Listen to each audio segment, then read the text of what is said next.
ফুচকাওয়ালা শামীম হাসান। ফুচকাওয়ালা ফুচকাওয়ালা ফুচকা ভালোবাসি, তোমার হাতের ফুচকা খেতে রোজ বিকেলে আসি। দাও দেখি ফুচকা কিছু, মজা করে খাবো। হাতে কেবল 40 টাকা, কয়টা ফুচকা পাবো?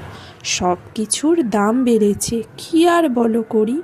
40 টাকায় ফুচকা আমি 10টি দিতে পারি। 40 টাকায় 10টি নইকো, একটি চাই বেশি। জানোই তো রোজ ফুচকা খেতে তোমার কাছে আসি। ঠিক আছে, দিচ্ছি তোমায়, একটি না হয় বেশি। তুমি আমার রোজ কাস্টমার, তাই তো ভালোবাসি। যদিও আমি ফুচকাওয়ালা, মনটা কিন্তু নরম। ঝাল কি একটু বেশি হবে নাকি দিব কম? ঝালটা একটু কড়া দিও, চোখে আসে পানি।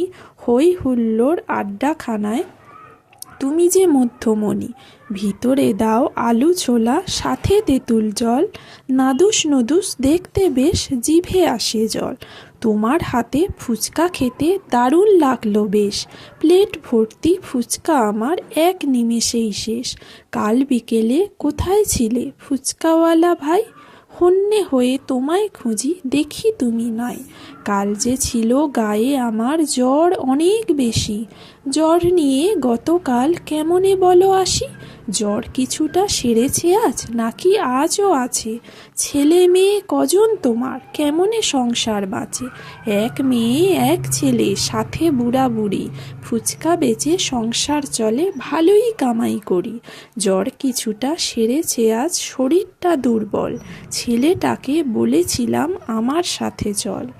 মুখের উপর ছেলেটা আমার বলে দিল রেগে, ফুচকাওয়ালা ছেলে বলতে লজ্জা নাকি লাগে? ছেলে তোমার কি করে, আছে পড়াশোনা? অসুখ বিসুখ হলে কবু করে দেখাশোনা? ছেলে আমার মেডিকেলে পড়ছে ডাক্তারি। ফুচকা বেচে জীবন যুদ্ধে সংসারের হাল ধরি। মনের মধ্যে অনেক আশা, ছেলে হবে ডাক্তার। তখন আমায় ডাকবে না কেউ ফুচকাওয়ালা আর।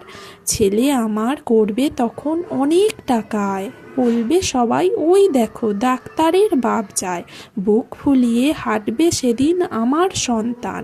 আমার জন্য যাবে না তার মান সম্মান।